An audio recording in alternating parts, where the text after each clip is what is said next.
নমস্কার বন্ধুরা। তো আশা করি আপনারা সবাই ভালো আছেন। আমরা সবাই খুব ভালো আছি। তো বন্ধুরা দেখতে পাচ্ছেন এখানে কতগুলো মৌরলা মাছ।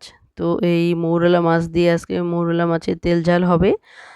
খুবই সুস্বাদু এক রেসিপি তৈরি হবে। তো বন্ধুরা আপনারা অবশ্যই সঙ্গে থাকবেন, সাথে থেকে পুরো ভিডিওটা দেখবেন। তো বন্ধুরা দেখুন এখানে কতগুলো পটল কেটে নিয়েছি আমি। তো আজকেই পটল কাটার সঠিক পদ্ধতি সহ আমি মৌরলা মাছের রেসিপি নিয়ে এসেছি। তো অবশ্যই স্কিপ না করে পুরো ভিডিওটা দেখার চেষ্টা করবেন। তো বন্ধুরা সঙ্গে থেকে এভাবেই পুরো ভিডিওটা দেখবেন আমার। তাহলে আপনারা বুঝতে পারবেন কিভাবে খুব সহজেই পটল ছুলে নেওয়া যায় আর মৌরলা মাছগুলোকে খুব তাড়াতাড়ি সুন্দরভাবে বেছে ধুয়ে নেওয়া যায়। তো অবশ্যই স্কিপ না করে পুরো ভিডিওটা দেখবেন, নাহলে কিন্তু মিস করে যাবেন আপনারা। তো বন্ধুরা দেখতে পেলেন এখানে কতগুলো শুকনো পটল আমি নিয়েছিলাম। তো সেই শুকনো পটলগুলো কিন্তু আমি ২০-২৫ মিনিটের জন্য কিন্তু জলে ভিজিয়ে রাখবো। তো আপনারা তো সাধারণত জানেনই যে বাজারে যখন পটলগুলো আসে তো তখন কৃষকের ঘরের থেকে না হলেও একদিন আগেই তোলা হয়। তো তারপরে কিন্তু বাজারে আসে। তো ততক্ষণে কিন্তু অনেকটাই পটলগুলো শুকিয়ে যায়। আর এই শুকনো পটল কিন্তু ছুলতে অনেকটাই সময় লাগে। তো আমরা যদি এরকম পটল যদি রান্না করার আগে যদি ২০-২৫ মিনিট আগেই আমরা ভিজিয়ে রাখি, তাহলে দেখবেন খুব সহজেই কিন্তু খোসা ছাড়ানো যায়। তো বন্ধুরা দেখুন এখানে মৌরলা মাছগুলো কিভাবে খুব সহজে তাড়াতাড়ি কেটে নেওয়া যায়। তো এই প্রসেস আমি আজকে দেখাবো। তো অবশ্যই আপনারা সঙ্গে থাকবেন, স্কিপ না করে পুরো ভিডিওটা দেখবেন। তাহলে আপনারা বুঝতে পারবেন যে এই গুঁড়ো মাছ খুবই ঝামেলার একটা কাজ, কিন্তু এই ঝামেলার কাজটাকে কিভাবে সহজে খুব তাড়াতাড়ি করে নেওয়া যায়, তো সেই রেসিপি মানে সেই পদ্ধতি নিয়ে আমি এসেছি। আর এই মৌরলা মাছ দিয়ে কিভাবে একটা মজাদার একটা রেসিপি তৈরি করা যায়, তো সেটা আমি আজকে দেখাবো। তো বন্ধুরা দেখতে পাচ্ছেন এখানে আমি হাতের মধ্যে একটা কাঁটাই নিয়েছি। আর এখানে যে মৌরলা মাছগুলো আছে তো সেগুলো আমি কাটতে শুরু করেছি। তো অবশ্যই আপনারা ভালোভাবে ফলো করবেন যে কিভাবে আমি মাছগুলো কেটে নিচ্ছি। তাহলে দেখতে পারবেন যে আপনাদেরও কিন্তু এই গুঁড়ো মাছ কাটতে কিন্তু বেশি সময় লাগবে না। আর খুব সহজেই কিন্তু আপনারাও তাড়াতাড়ি মাছগুলোকে কেটে নিতে পারবেন। তো বন্ধুরা দেখুন এখানে কিন্তু আমি যে মাছের লেজাটা আছে তো সেটা কেটে নিচ্ছি। আর যে ছোট, ছোট ওর যে দাঁড় আছে তো সেগুলো কিন্তু কেটে নিচ্ছি। আর পেটটা কাটার পর কিন্তু এর যে নাড়গুলো আছে সেগুলো কিন্তু আমি টেনে, টেনে বের করে নিচ্ছি। এতে কি হবে, যখন আমরা এই মাছগুলোকে ভালোভাবে পরিষ্কার করে ধুয়ে নেব, তখন কিন্তু এর যে আঁশগুলো যে আঁশগুলো আছে তো সেগুলো কিন্তু আমি এখন ছুলব না। তো সবারই বাড়িতে সাধারণত মাছ ধোয়ার জন্য ফুটো, ফুটো কতগুলো যে বাসন সেগুলো পাওয়া যায়। তো দেখুন এখানে আমি নিয়েছি যে এই ধরনের কিন্তু সবারই ঘরেই বাসন থাকে।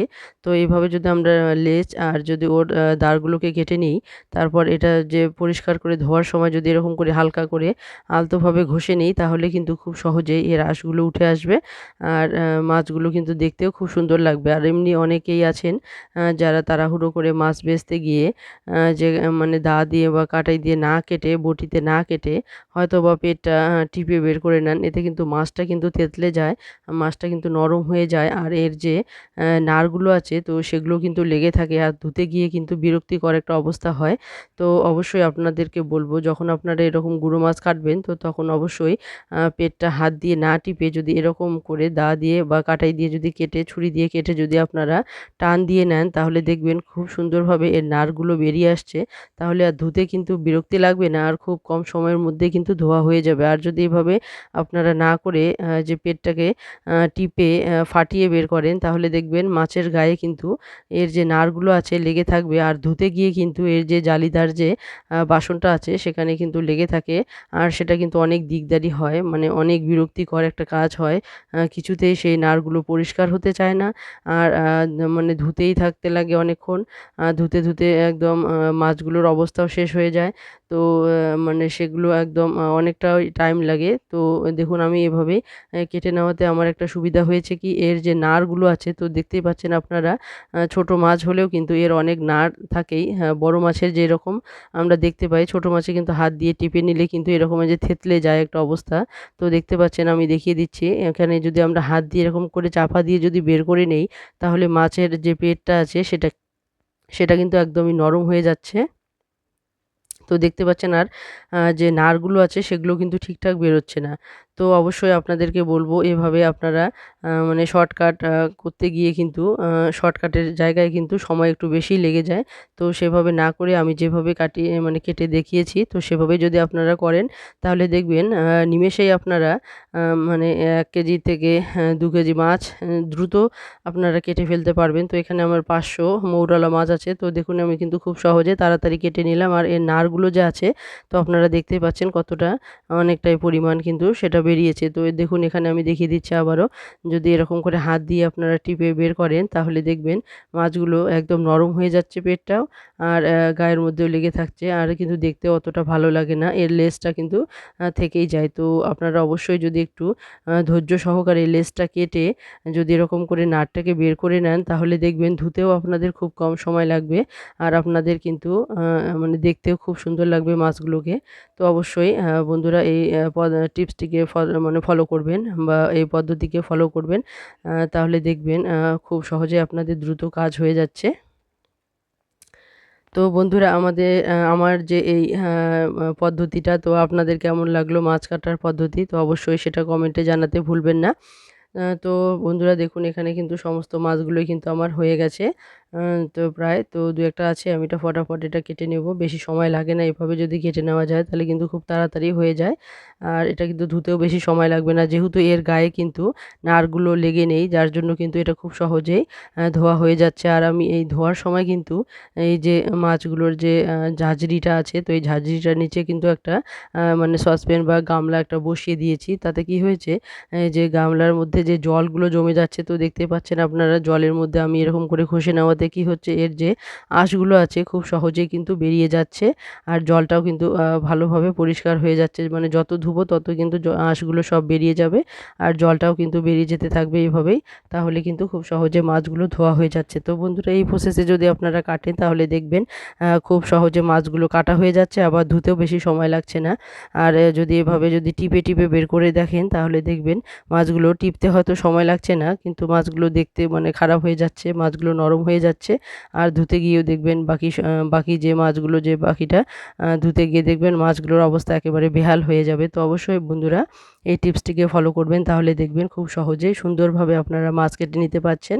আর মাছগুলো দেখতে খুব সুন্দর হচ্ছে। তো বন্ধুরা দেখুন আমি এখানে দেখিয়ে দিচ্ছি মাছগুলো কিন্তু খুব সুন্দরভাবে আমার কাটা হয়েছে আর ধোয়াও কিন্তু খুব সহজে হয়ে যাচ্ছে। এটা কিন্তু বেশি সময় লাগেনি আমার ধুতে। তো দেখুন এখানে মাছগুলো আমার একদম পরিষ্কারভাবে যে আঁশগুলো আছে তো সেগুলো উঠে গেছে। এমনিতে মৌরলা মাছের কিন্তু আঁশগুলো খুবই আ ছোট, ছোট সূক্ষ্ম আঁশ। তো এগুলো কিন্তু একটুখানি আলতোভাবে ঘষে নিলেই কিন্তু উঠে যায়। তো এটাকে যদি আপনারা এরকম করে পরিষ্কার করে ধুয়ে নেন তাহলে দেখবেন খুব সহজে কম সময়ের মধ্যে হয়ে গেছে আপনাদের ধোয়া। তো বন্ধুরা দেখুন এখানে তো আপনারাই বলুন এই মাছ কাটার পদ্ধতিটা আপনাদের কেমন লাগলো? তো এই অপেক্ষায় আমি থাকবো আপনাদের কমেন্টের অপেক্ষায়। তো বন্ধুরা দেখুন এখানে কিন্তু আমার মাছগুলো হয়ে গেছে ধোয়া। তো আমি কিছুক্ষণ এখানে রেখে দেবো। তো জলগুলো ঝরিয়ে নেবো। তো জলগুলো ঝরিয়ে নেওয়ার পর কিন্তু আমি এটা যে সসপ্যানটার মধ্যে কিন্তু গামলাটার মধ্যে কিন্তু মাছগুলো তুলে নেবো। তো এখানে কি হবে যে জলগুলো আছে সেই জলগুলো কিন্তু পড়ে যাবে। তাহলে মাছগুলো কিন্তু ভাজার সময় খুব সুন্দরভাবে ভাজা হয়ে যাবে। মাছগুলো তাহলে ভেঙে যাবে না। তো বন্ধুরা এখানে কিন্তু দেখুন কিছুটা সময় রাখার পর কিন্তু জল অনেকটাই মনে করুন ঝরে গেছে। তো এরপর কিন্তু আমি এই যে গামলাটা দেখতে পাচ্ছেন এখানে মাছগুলো তুলে নিলাম। তুলে নেওয়ার পর এটা আমি ঘরে রেখে দেবো। তো বন্ধুরা তো আরেকটা কথা বন্ধুরা আমি সবসময় আপনাদেরকে কমেন্ট করি তো কমেন্টের মধ্যে বন্ধু কথাটা ব্যবহার করি। তো আমি ঠিক জানি না এই বন্ধু কথাটা কি ইউটিউবের আ নির্দেশিকার কি মধ্যে পড়ে নাকি আ মানে নির্দেশিকার মধ্যে কি এটা কি উচিত কি উচিত নয় বন্ধু কথাটা ব্যবহার করা। তো অবশ্যই সেটা কমেন্টে জানাবেন। তো গাইডলাইনের কি বাইরে পড়ে যায় এই বন্ধু কথাটা ব্যবহার করা। তো যদি হয়ে থাকে তাহলে কিন্তু আমি আর ইউজ করব না বন্ধু কথাটা। তো অবশ্যই সেটা কমেন্টে জানাতে ভুলবেন না। সবার কাছে আমি জানতে চাইছি। তো বন্ধু কথাটা কি ইউজ করা যাবে কি যাবে না সেটা অবশ্যই কমেন্টে জানাবেন।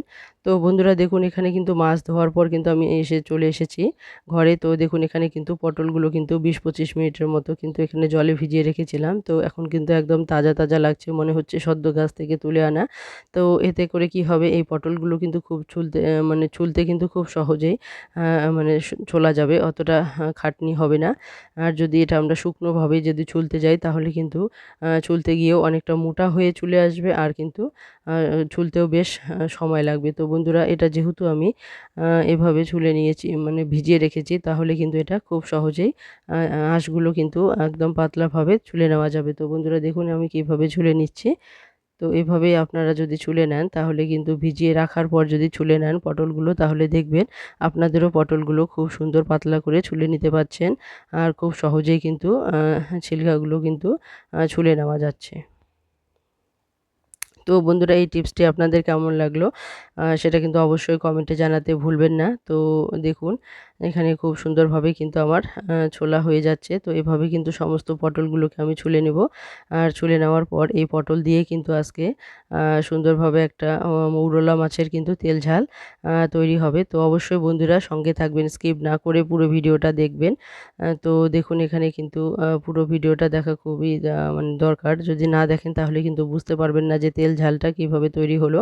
সাধারণত আমরা রুই মাছের তেল ঝাল খেয়েছি, কাতলা মাছের তেল ঝাল খেয়েছি, বোয়াল মাছের তেল ঝাল খেয়েছি, কিন্তু এভাবে মৌরলা মাছের হয়তো তেল ঝাল কখনো খাওয়া হয়নি। মৌরলা মাছের হয়তো আমরা চচ্চড়ি অনেকেই খেয়েছি, মানে অনেকভাবেই খেয়েছি, কিন্তু এভাবে হয়তো কোনোদিনও পটল আর আলু দিয়ে হয়তো মৌরলা মাছের তেল ঝাল খাওয়া হয়নি। তো বলবো এই তেল ঝালটা কিন্তু খুবই সুস্বাদু হয়েছে। তো আপনারা দেখলেই বুঝতে পারবেন মানে এই রান্নাটা যতটা সুন্দর হয়েছে এটা খেতেও কিন্তু ততটাই সুস্বাদু হয়েছে। তো অবশ্যই বন্ধুরা স্কিপ না করে সঙ্গে থেকে সাথে থেকে আমার পুরো ভিডিওটা দেখবেন। আর বন্ধুদের উদ্দেশ্যে বলছি তো যে আমার পুরনো যারা বন্ধুরা আছেন তো অবশ্যই আপনাদেরকে অসংখ্য অসংখ্য ধন্যবাদ আমার সঙ্গে এভাবে সহযোগিতা করার জন্য আর সব সময় আমার পাশে থাকার জন্য, সব সময় আমার সঙ্গে দেখা করার জন্য। অবশ্যই আপনাদেরকে আবারও অসংখ্য ধন্যবাদ জানাচ্ছি। আর যারা নতুন বন্ধুরা আছেন যারা নতুন দেখছেন, প্রথম ভিডিওটা দেখছেন আমার, তো তাদের উদ্দেশ্য অবশ্যই বলবো যে এভাবেই পুরনো বন্ধুদের মতোই আপনারাও সবসময় আমার পাশে থেকে সহযোগিতা করবেন। আমিও সবসময় আপনাদের পাশে আছি, পাশে থাকবো। তো অবশ্যই আপনারা কিন্তু পাশে থাকতে ভুলবেন না। আপনারা লাইক, কমেন্ট, শেয়ার করতে ভুলবেন না। আর বেল আইকনটিকে ক্লিক করে রাখবেন সাবস্ক্রাইব করার পর। তাহলে যেকোনো নতুন ভিডিও আসা মাত্রই কিন্তু আপনাদের কাছে পৌঁছে যাবে। তো বন্ধুরা তো আপনারা যদি সাবস্ক্রাইব করেন, কমেন্ট করেন তাহলে কিন্তু আমি নতুন নতুন ভিডিও দিতে উৎসাহ পাই। তো আপনারা যদি কমেন্ট না করেন, সাবস্ক্রাইব না করেন তাহলে কিন্তু উৎসাহ হারিয়ে ফেলি। তো অবশ্যই আমি সবসময়ই চেষ্টা করি আপনাদের জন্য যেন নতুন নতুন রেসিপি নিয়ে আসতে পারি, ইউনিক একটা কোনো রেসিপি যেন আপনাদের জন্য নিয়ে আসতে পারি। তো সেটা সবসময় আমি চেষ্টা করি। তো অবশ্যই বন্ধুরা বলবো যে আমাকে সহযোগিতা করুন যে আপনাদের সামনে যেন আমি ইউনিক কোনো রেসিপি তুলে ধরতে পারি বা নিয়ে আসতে পারি। সেই মানসিকতা যেন আমার থাকে। তো অবশ্যই সেজন্য আপনাদের কিন্তু সাবস্ক্রাইব আর লাইক, কমেন্ট, শেয়ারের খুবই প্রয়োজন। তো অবশ্যই বলবো বন্ধুরা অবশ্যই লাইক, কমেন্ট, শেয়ার করবেন আর সাবস্ক্রাইব করতে ভুলবেন না। আর বেল আইকনটিকে ক্লিক করে রাখবেন তাহলে যে কোনো ইউনিক রেসিপি আসা মাত্রই কিন্তু আপনাদের কাছে পৌঁছে যাবে। আর পুরনো বন্ধুরা এভাবেই সহযোগিতা করবেন। আপনাদের অনেক অনেক ভালোবাসা। আর আপনারাও এভাবে অনেক অনেক ভালোবাসা নিয়ে আমার পাশে থাকবেন।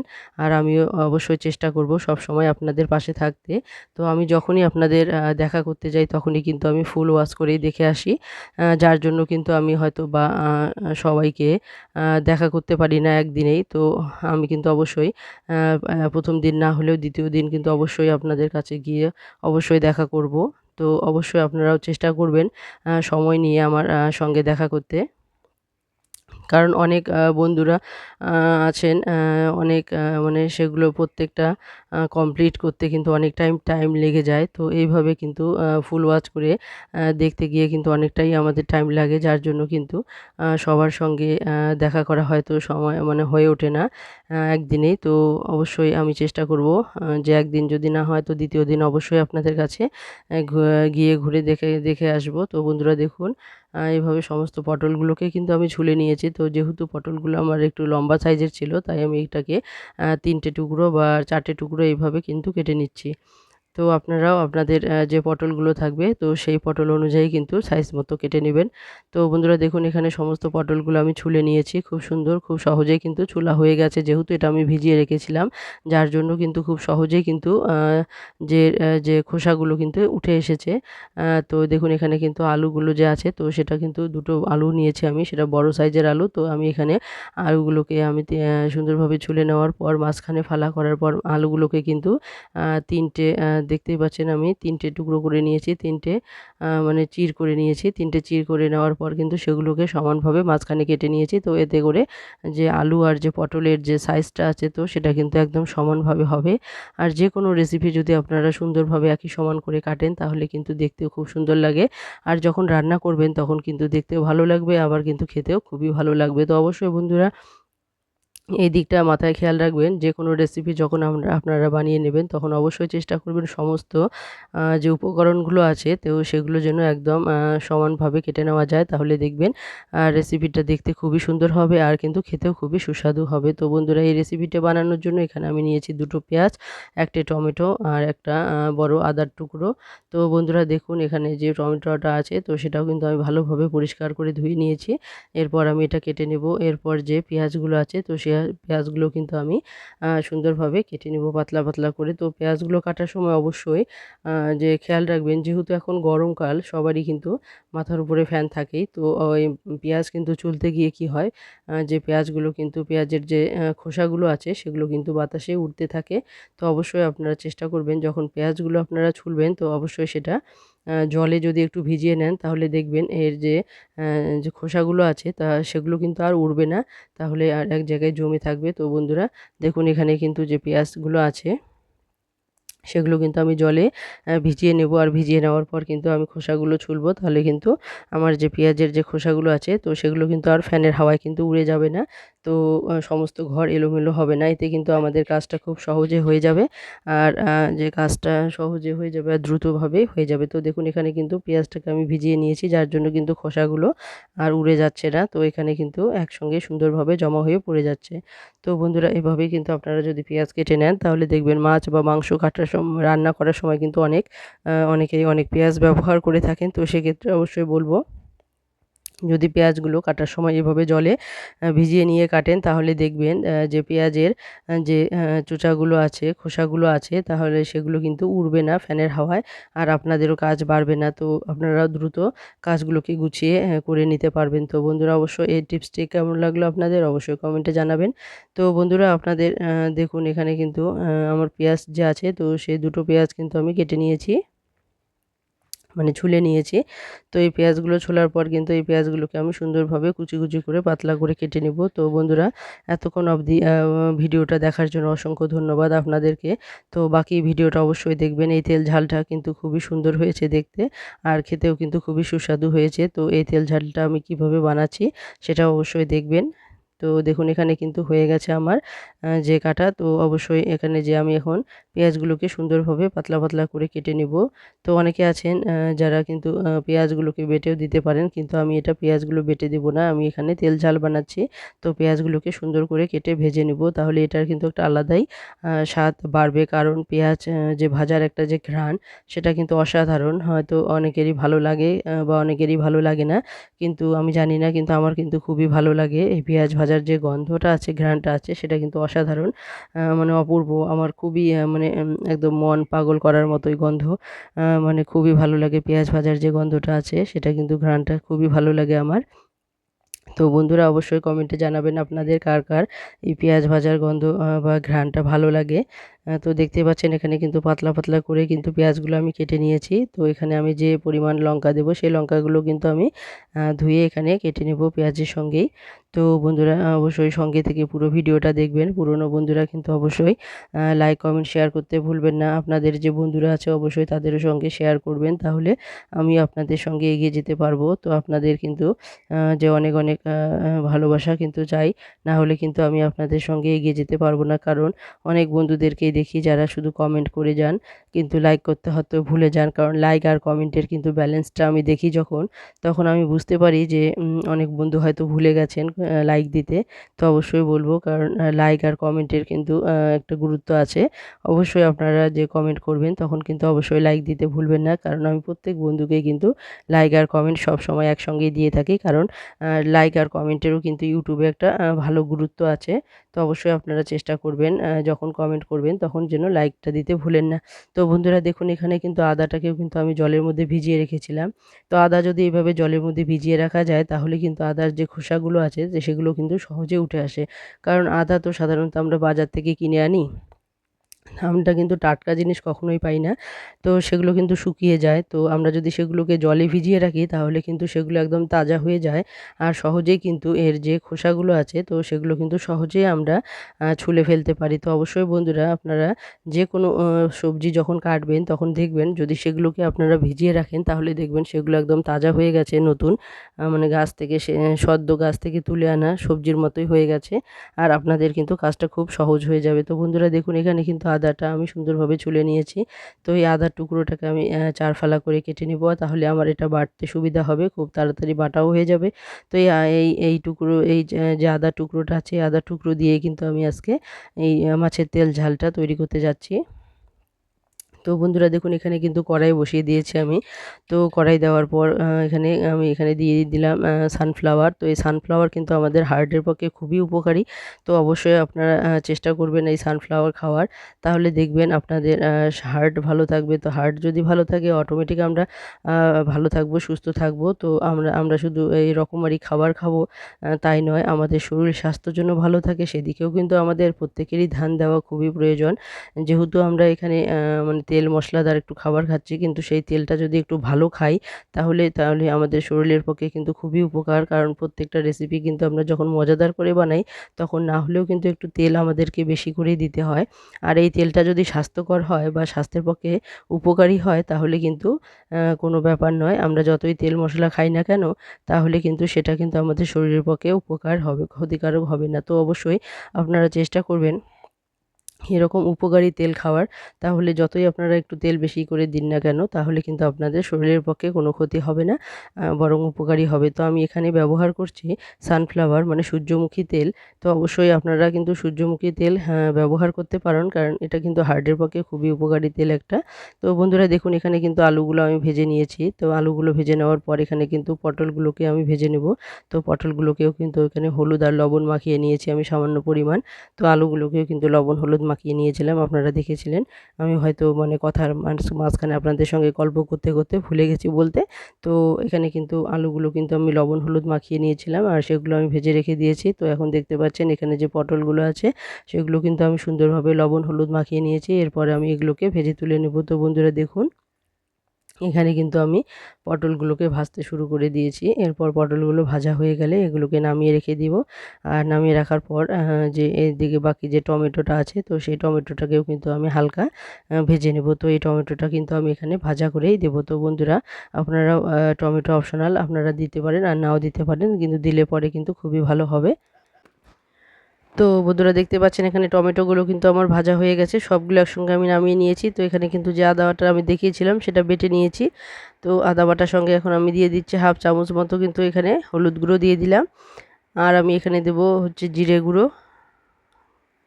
তো দেখতে পাচ্ছেন হাফ চামচ মতো জিরে গুঁড়ো দিয়ে দিলাম এখানে। আর আমি এখানে দেব কাশ্মীরি লঙ্কা গুঁড়ো কালারের জন্য হাফ চামচ। তো দেখতে পাচ্ছেন এখন এই যে মশলাগুলো আছে তো এই মশলাগুলোকে কিন্তু আমি সামান্য পরিমাণ জল দিয়ে জলে গুলে রেখে দিব। তাহলে এই মশলাগুলো যে আসে যে শুকনো মশলাগুলো আছে সেগুলো কিন্তু সুন্দরভাবে জলে গুলে কিন্তু অনেকটাই নরম হয়ে যাবে। তো এতে কিন্তু যে কষানোর সময় মশলাটা কিন্তু পুড়ে যাবে না আর এর কালারটা কিন্তু খুবই সুন্দর আসে। তো অবশ্যই বন্ধুরা সঙ্গে থেকে পুরো ভিডিওটা দেখতে থাকুন।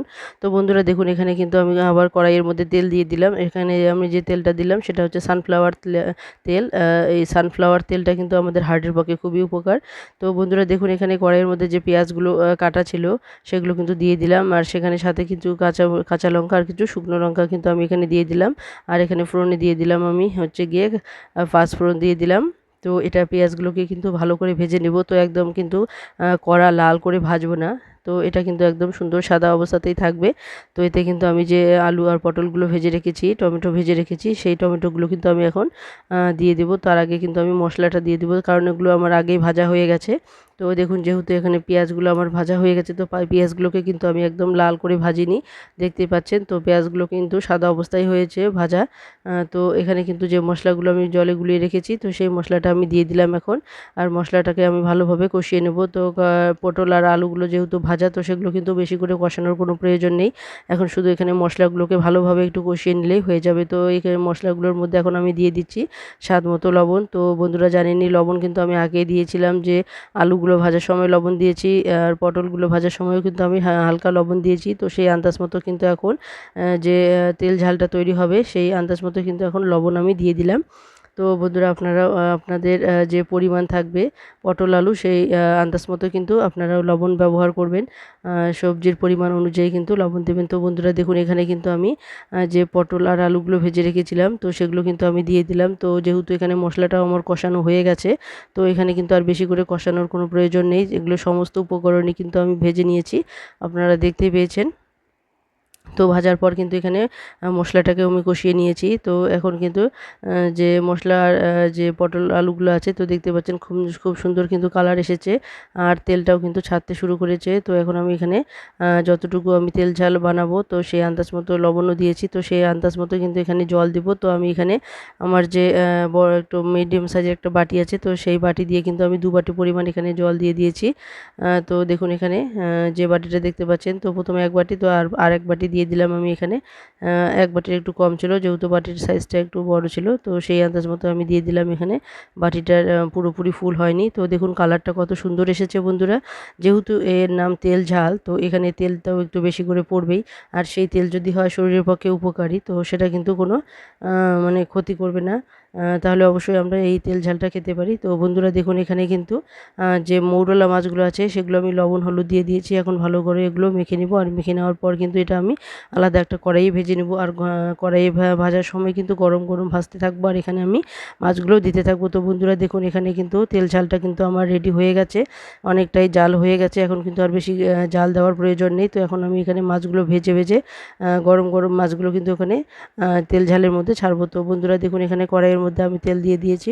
তো তেল দেওয়ার পর এখানে এটা কিন্তু আমি সাদা তেল দিলাম। তো সাদা তেল দিয়ে আমি মাছটা ভেজে নেব। আর সানফ্লাওয়ার যে তেলটা আছে, সূর্যমুখী তেলটা দিয়েই কিন্তু আমি তেল ঝালটা তৈরি করছি। তো এতে কিন্তু কালারটা খুবই সুন্দর এসেছে, আপনারা দেখতে পেয়েছেন। তো সূর্যমুখী তেল কিন্তু আমাদের শরীরের পক্ষে খুবই উপকার। তো আপনারা যদি সূর্যমুখী তেল একটু বেশি করেও খান রেসিপিতে দিয়ে, তাহলে কিন্তু কোনো ক্ষতি হবে না আমার মনে হচ্ছে। তো বন্ধুরা দেখুন এখানে কিন্তু কড়াইয়ের মধ্যে আমি তেল যে দিয়ে দিয়েছি, কড়াইটা গরম ছিল, তেল দিয়ে দিয়েছি, তেলটাও গরম হয়ে গিয়েছে। তো এখন কিন্তু মৌরলা মাছগুলো আমি দিয়ে দিলাম। তো মৌরলা মাছগুলো এখানে ভেজে ভেজে আমি কিন্তু যে পটল আলুর যে রেসিপিটা তৈরি হয়েছে, তো সেখানে কিন্তু আমি দিয়ে দিব। তো বন্ধুরা দেখুন এখানে মাছগুলো কিন্তু আমার ভাজা হয়ে গিয়েছে। তো এখন আমি এখানে কড়াইয়ের থেকে তুলেই কিন্তু গরম গরম মাছগুলো কিন্তু সেখানে কিন্তু পটল আলুর যে রেসিপিটা তৈরি হয়েছে তেল ঝাল, তো সেখানে কিন্তু আমি দিয়ে দিব। তো বন্ধুরা এই রেসিপিটা শুধু দেখতেই সুন্দর হয়নি, এটা কিন্তু খেতেও খুবই সুস্বাদু হয়েছে। তো আপনারা অবশ্যই অবশ্যই বলবো, এটা এইভাবে যদি তৈরি করেন, আমি যেভাবে তৈরি করেছি সেভাবে যদি তৈরি করেন, তো আপনাদের অবশ্যই সবাই প্রশংসা করবে। তো অবশ্যই এটা একবার খেলে আবারও দ্বিতীয়বার বানাতে ইচ্ছে করবে। তো বন্ধুরা অবশ্যই এই রেসিপিটা এভাবে একবার বানিয়ে দেখবেন, আর খেয়ে অবশ্যই কমেন্টে জানাতে ভুলবেন না আপনাদের এই রেসিপিটা কেমন লেগেছে। তো বন্ধুরা দেখুন এখানে কিন্তু মাছগুলো আমার ভাজা হয়ে গেছে। তো মাছগুলো কিন্তু আমি এখন দিয়ে দিব। তো আমি এখানে 500 মতো মাছ ছিল, তো এতগুলো মাছ আমার লাগবে না, তো আমি 250 মতো দিয়ে দিব। আর বাকি মাছগুলো দিয়ে আমি আলাদা একটা রেসিপি তৈরি করব। তো অবশ্যই সেটা আজকে আর দেখাতে পারলাম না, কারণ আজকে যদি দেখাতে যাই তো সেটা কিন্তু অনেকটাই লম্বা হয়ে যাবে, ভিডিওটা বেশ বড় হয়ে যাবে, যার জন্য আজকে আর দেখাচ্ছি না। আমি নেক্সট যে এরপর যে নেক্সট ভিডিও আসবে, তো সেই ভিডিওতে মৌরলা মাছের একটা দারুণ রেসিপি নিয়ে আসতে যাচ্ছি। তো অবশ্যই আপনারা দেখতে ভুলবেন না। সেটা কিন্তু অসাধারণ একটা যে অসাধারণ একটা রেসিপি বলবো, সেটা হচ্ছে একটা লৌহ কলাইয়ের রেসিপি। সেটা কিন্তু একটা ঐতিহাসিক একটা মানে কাহিনী আছে। তো অবশ্যই সেটা আপনাদের সঙ্গে শেয়ার করব, বলবো এর কারণটা বলবো। তো কেন এই কলাইয়ের নাম লৌহ কলাই দিয়েছি আমি। তো এটা শুধু আমি দেইনি, এটা সবাই মানে অনেকেই জানেন, অনেকেই জানেন যে এটা লৌহ কলাই। তো অবশ্যই সেই রেসিপিটা দেখতে ভুলবেন না। তো আজকে আমি এই রেসিপিটা দিলাম, তো নেক্সট কিন্তু এই লৌহ কলাইয়ের রেসিপিটা আসবে, তো অবশ্যই আপনারা সেটা দেখতে ভুলবেন না। তো বন্ধুরা দেখুন এখানে মৌরলা মাছের তেল ঝাল কিন্তু আমার হয়ে গেছে, আমি নামিয়ে নিয়েছি। তো দেখতে পাচ্ছেন এখানে কিন্তু অসাধারণ হয়েছে কালারটা। তো এই কালারটা খুব অসাধারণ হয়েছে তাই নয়, এটা কিন্তু খেতেও খুবই সুস্বাদু হয়েছে। এটা খেয়ে খেয়ে মানে বারবার সবাই এত প্রশংসা করছিল, কি বলবো আর। যদি আপনারা আপনারা এইভাবে বানান তো দেখবেন সবাই আপনার প্রশংসা করতে বাধ্য। তো দেখুন এখানে কিন্তু কালারটা যেমন সুন্দর হয়েছে, এই রেসিপিটা খেতেও কিন্তু সেই রকমই সুস্বাদু হয়েছে। তো বন্ধুরা এই সমস্ত মানে ভিডিওটা এতক্ষণ ধরে আমার সঙ্গে মানে সহযোগিতা করার জন্য অসংখ্য অসংখ্য ধন্যবাদ। মানে ধৈর্য সহকারে এতক্ষণ যাবৎ আমার এই রেসিপি আর আমার এই কথাগুলো শোনার জন্য আপনাদেরকে আবারও অসংখ্য ধন্যবাদ। তো এইভাবে বন্ধুরা সবসময় পাশে থেকে সহযোগিতা করবেন। Thank you.